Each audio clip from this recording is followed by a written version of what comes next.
20 साल पहले जब मैंने पहला उसको रिपोर्ट किया, मैंने कहा ये बड़ा कृषि संकट है। 8-10 साल के बाद समाज की संकट बन गई। 5-6-7 साल पहले मेरा असेसमेंट यह है कि सिविलाइजेशन का संकट है। Corporate takeover of Indian agriculture.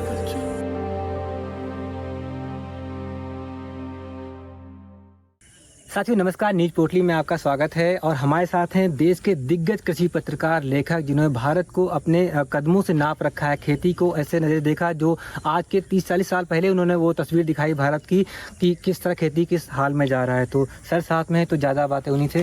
Sir, मेरा सबसे बड़ा जो सवाल है, सब लोग उसमें आता होगा, भारत में किसानों के सामने सबसे बड़ा संकट क्या है? देखो, जो कृषि संकट कहते हैं ना, बोलते हैं 20 साल पहले जब मैंने पहला उसको रिपोर्ट किया, मैंने कहा ये बड़ा कृषि संकट है। 8-10 साल के बाद मुझको समझ में आया कि ये कृषि संकट से बड़ा हो गया, कृषि संकट से भी बड़ा हो गया। फिर मैं कहा इसको समाज की संकट बन गई। सिर्फ किसान लोग इफेक्ट नहीं हो रहा है, बाकी लोग भी सब इफेक्ट हो रहा है। 5-6-7 साल पहले मेरा असेसमेंट यह है कि ये हमारा सभ्यता की संकट है, सिविलाइजेशन का संकट है, तो बढ़ता ही रहे। 5 शब्द में मैं कहता हूँ अंग्रेजी में, corporate takeover of Indian agriculture. Corporate जगत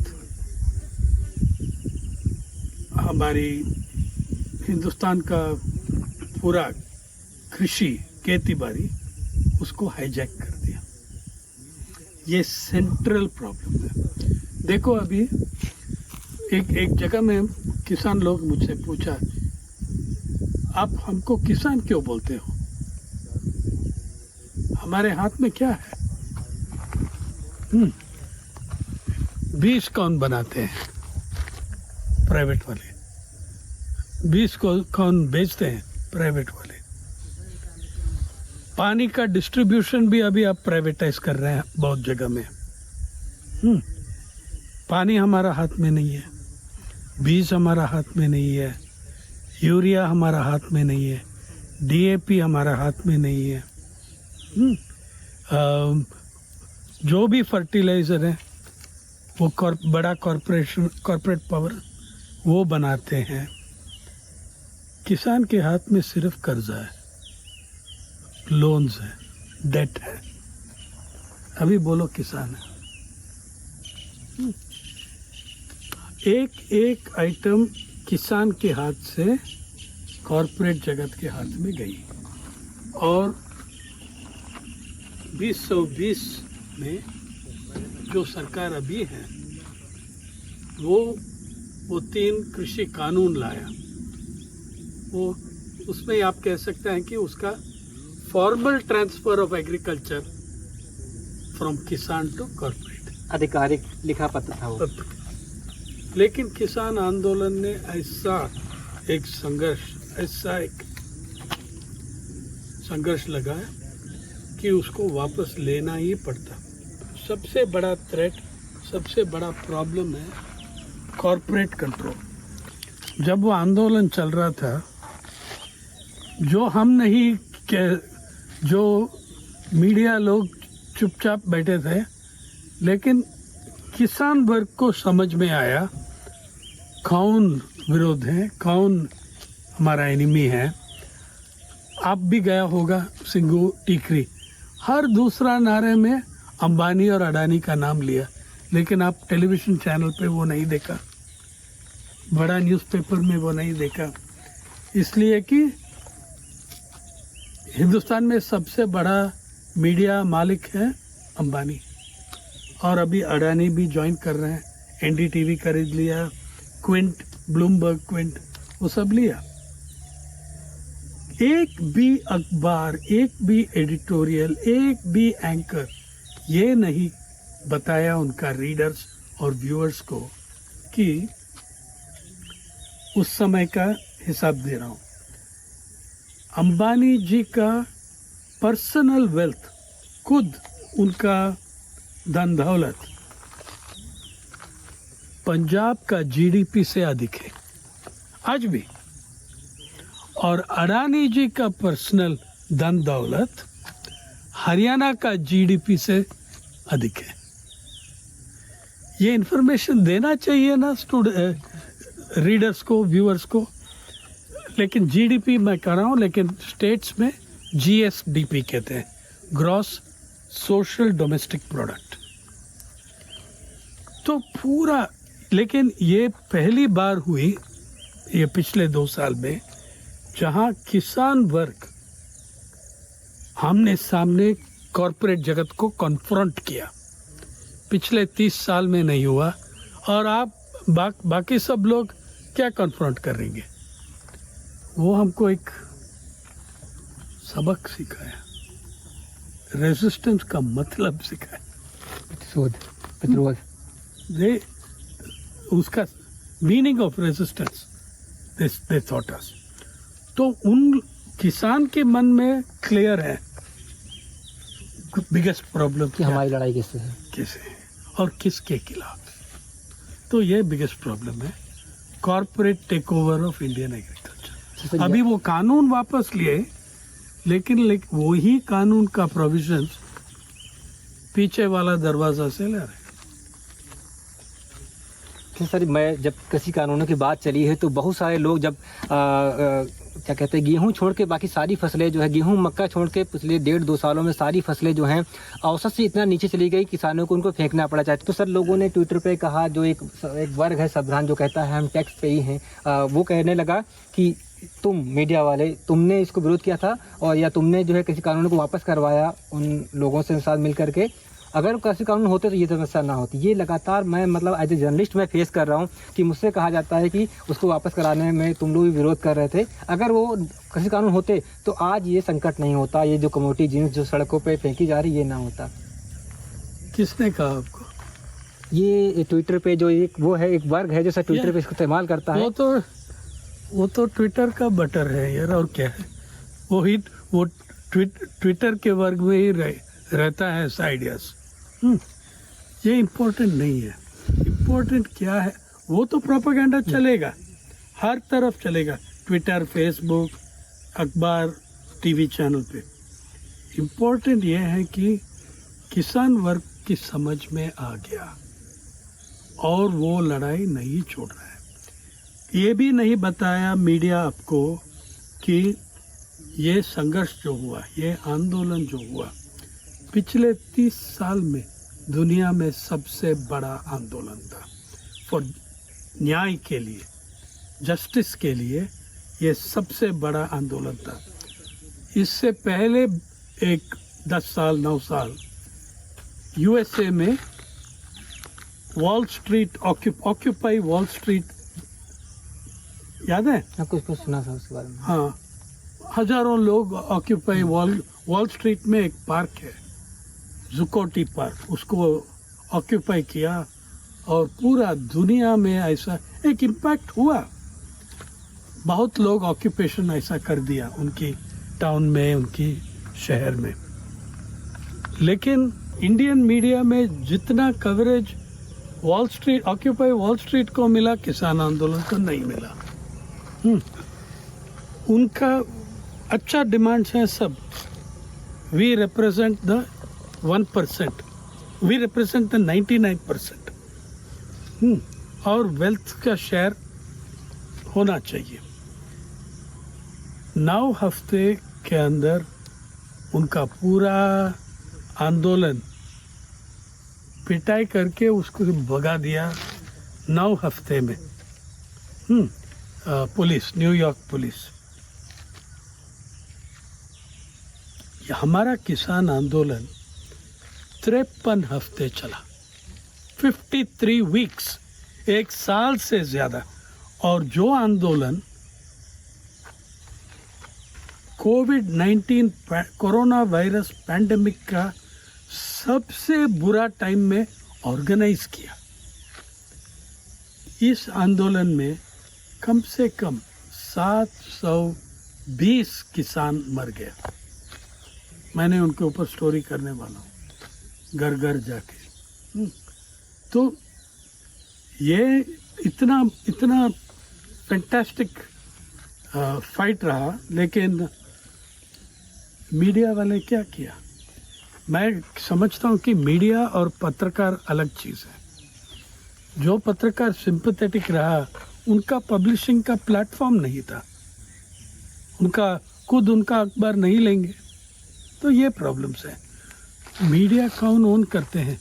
वही लोग जो एग्रीकल्चर को कब्जा कर रहे हैं।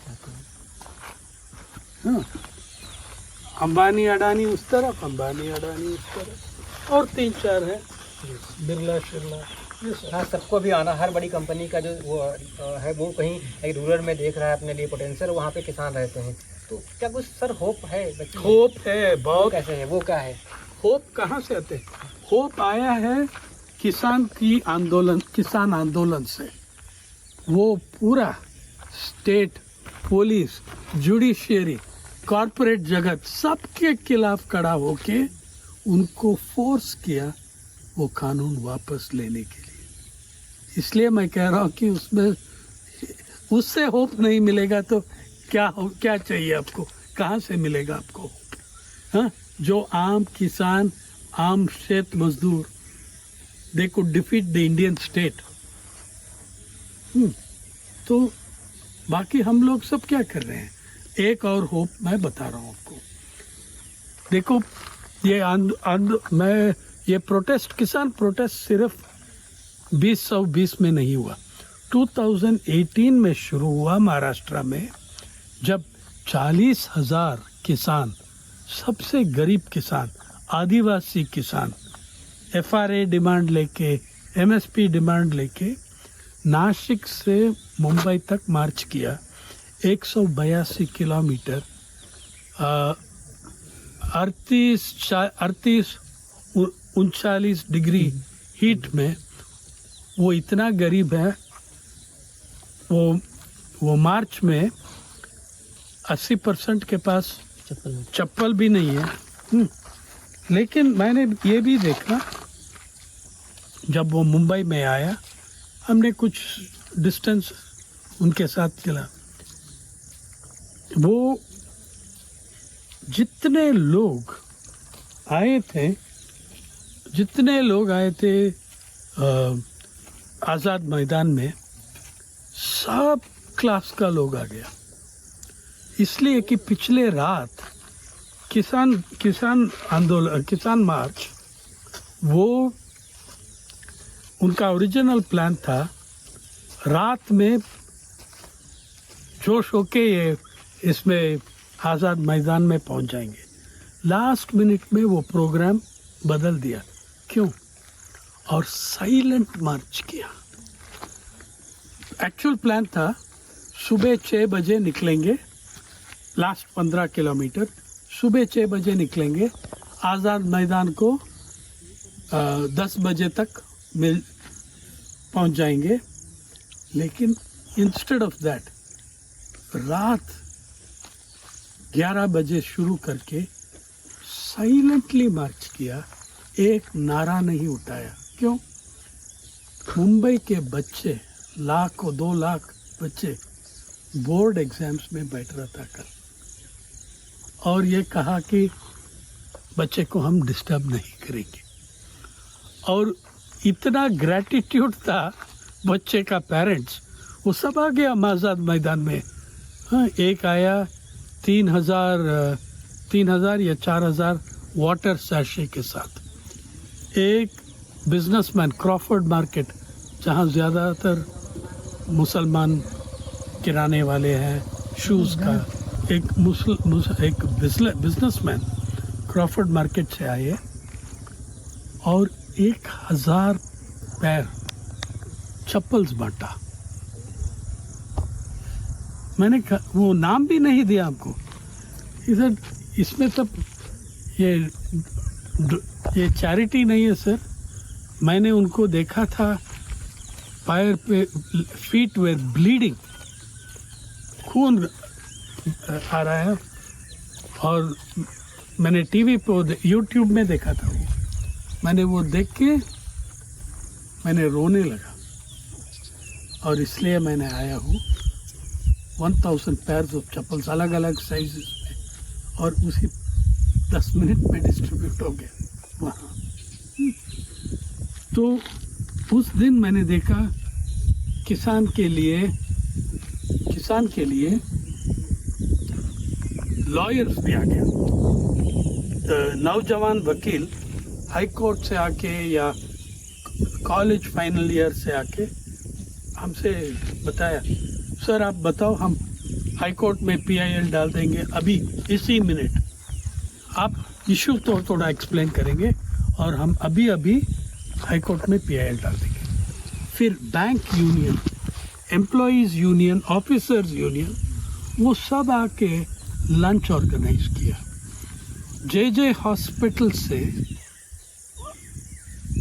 एक 15-17 डॉक्टर लीव लेके वहाँ आके इन लोग का पैर एंटीसेप्टिक ये सब डाल के ट्रीटमेंट किया। तो उस दिन, और कॉलेज से बहुत सारा नौजवान बच्चे आए वहाँ इनको मदद करने के लिए। और मुंबई का मजदूर, वर्किंग क्लास, एक रोटी पैकेट, छोटा पैकेट बना के 15-20 हज़ार लाए। तो उस दिन मैंने देखा lawyers for farmers, teachers for farmers, merchants for farmers, unions for farmers, students for farmers. उस दिन एक मंच बन गया जिसका नाम मैंने रखा नेशन फॉर फार्मर्स। पूरा नेशन खड़े हो गया वहाँ, रिप्रेजेंटेटिव। तो उस समय से, और पर्टिकुलरली आफ्टर आंदोलन, जब आंदोलन का मोबिलाइजेशन हो रहा था, हमने रियलाइज़ किया कि हमने बहुत रिसर्च और किया इसके ऊपर, और हमने डिमांड किया, और अखिलेश से भी बात हुई और प्रॉमिस किया, लेकिन वो हार गया। संसद में, पार्लियामेंट में, और हर राज्य विधानसभा में एक स्पेशल सेशन होना चाहिए सिर्फ कृषि संकट के ऊपर, कृषि संकट और रिलेटेड मुद्दा। लेकिन हमने किसान को कैसा डिफाइन करते हैं, हमारी समझ में किसान, लैंडेड किसान, लैंडलेस किसान, टेनेंट वाला किसान, बटाई वाला किसान, महिला किसान, आदिवासी किसान, दलित किसान, जो और पैस्टोरलिस्ट, डेयरी फार्मर्स, वो सब किसान हैं। और खेत मजदूर भी, खेत मजदूर। तो ये डेफिनेशन लेके हमने ये डिमांड्स किया। फिर कोविड आ गया, ये आंदोलन भी हो गया, और हमने आंदोलन से पॉजिटिव लेसन लिया, और एक और लेसन लिया कि इसको ज़्यादा ब्रॉड बेस करना है। हर दूसरा सेक्शन को कुछ होना चाहिए हमारा डिमांड्स में। देखो, खेत मजदूर वो पार्टिसिपेट किया। पंजाब का सबसे बड़ा खेत मजदूर यूनियंस वहाँ था, लेकिन उसको क्या मिला? तो इसी महीने में 16 और जून 14 और 15 को दिल्ली में एक नया प्लेटफॉर्म फॉर्म हुआ नेशन फॉर फार्मर्स का इनिशिएटिव पे। इसको हम कहते हैं किसान मजदूर कमीशन। स्वामीनाथन कमीशन बढ़िया कमीशन था, लेकिन सरकारी कमीशन था और सरकार ने उसको मर्डर कर दिया। इसका वो सुप्रीम कोर्ट ने जो कमीशन लगाया, खुद सुप्रीम कोर्ट ने ही उसको ख़त्म कर दिया। और मैंने 3 साल से ही मैं ये कह रहा हूँ ऐसा एक कमीशन होना चाहिए जो सरकार को अकाउंटेबल नहीं है, जो सुप्रीम कोर्ट को अकाउंटेबल नहीं है, जो किसान और मजदूर को अकाउंटेबल है। और 30 मेंबर कमीशन फॉर्म हो रहा है। प्लेटफॉर्म तो फॉर्म हो गया, अभी 13 मेंबर हैं और 17 मेंबर आएगा। उसमें फिशरीज और फॉरेस्ट्री का भी रिप्रेजेंट होगा, महिला को रिप्रेजेंट होगा, खेत मजदूर को, सब आके स्वामीनाथन रिपोर्ट का एक अपडेट देंगे। अभी 17 साल हो गया, जैसा क्लाइमेट चेंज जैसा इशू बढ़ गया बहुत, नहीं? तो किसान मजदूर कमीशन है और आंसरेबल टू, एंड ये पूरा अप्रूवल लिया हमने सब यूनियन से, एसकेएम, किसान सभा, एसकेएम का जितना भी मेंबर, अभी मालूम नहीं कितने हैं वहाँ, अभी सैकड़ों 400 के आसपास हो गए ओवरऑल, सैकड़ों मेंबर है। और सबसे बड़ा वो इस साइड में हमारा किसान सभा, तो किसान सभा पूरा मदद किया। और उसके नीचे किसान कमीशन के नीचे एक ड्राफ्टिंग कमेटी और सेक्रेटेरिएट बन जाएगा, जो हर 6 महीने एक रिपोर्ट निकलती है, जैसा पैटर्न ऑफ स्वामीनाथन रिपोर्ट। इसमें सिर्फ किसान मतलब किसान संगठन के लोग होंगे या फिर और सिविल सोसाइटी और दूसरे लोग होंगे? सब हैं, सब रिप्रेजेंटेटिव्स हैं। बैंक्स का रिप्रेजेंटेटिव है, बैंक ऑफिसर्स और बैंक एम्प्लॉयज। क्यों? सबसे बड़ा प्रॉब्लम बीच में है क्रेडिट का, कर्जा, और वो हमको दिखा रहे हैं सरकार कैसा गोलमाल करते हैं किसान क्रेडिट के साथ। तो ये है मेरा आपको कहना, ये किसान मजदूर कमीशन को पॉपुलराइज करना। मैं उनका डॉक्यूमेंट्स आपको भेजता हूँ, और ये किसान संगठन के साथ है। और ये जैसा आप न्यूज़पेपर ओपन करो, एडिट पेज, ऑपेड पेज, सब कॉरपोरेट थिंक टैंक दिल्ली में, गुलाटी, बल्ला, ये सब कॉरपोरेट दलाल है, कॉरपोरेट दलाल है। और ये लोग अभी किसान का आवाज आएगा सब इस कमीशन। देखते हैं मीडिया कैसा बिहेव करेगी। नहीं, मुझे लग रहा है कि एक उम्मीद है कि ये कुछ नया करके माले, क्योंकि सर ने ये जो कहा ना कि हमने पिछले जो आंदोलन हुआ उसमें कई सारी कुछ चीज़ें छूटी थी, क्योंकि बहुत सारे लोगों ने कहा पंजाब हरियाणा का, किसी ने कहा मजदूर नहीं है, किसी ने कहा इसमें जो है डेयरी वाले नहीं है। लेकिन अभी जो दक्षिण भारत से नहीं है, जो सबक लिए गए, अब उन सबक ज़रूर है। हमने जीत हुई किसानों की, कृषि समाज की जीत हुई, लेकिन कुछ ना कुछ सबक जरूर मिले। और आपने बताया कि उनको अब की बार समेटा गया है, तो उम्मीद करते हैं ये जो नया आयोग है ये कुछ आईना दिखाएगा। शुक्रिया सर इतनी सारी बातें के लिए। और मैं उम्मीद करता हूँ कि जो लोग, जिनके मन में ये भरम है ना कि हमारे पैसे से सब्सिडी किसान को मिलती है, या जो किसान कृषि कानून थे उनको वापस करा के किसानों ने अपने पैर पे कुल्हाड़ी मारी है, उन्होंने सर की बातों को समझा होगा। दरअसल अगर इतना ही सब कुछ आसान होता, अगर सब कुछ इतना ही इनके उसमें होता, तो बहुत सारे जो समझने वाले, खेती को समझने वाले, जिन्होंने अपने जीवन को इसमें लगाया है, वो तो कम से कम आके कहते। फिलहाल बहुत बहुत शुक्रिया। हमारी सर की बातचीत कैसी लगी मुझे कमेंट में बताइएगा। और कोई सवाल अगर सर से हो, क्योंकि अभी मैंने सोचा है कि सर को 2-3 महीनों में मैं किसी न किसी भारत के कोने में पकड़ता रहूँगा और आपको इस तरह की जानकारी देता रहूँगा। बहुत शुक्रिया सर, आभार, धन्यवाद। बहुत शुक्रिया।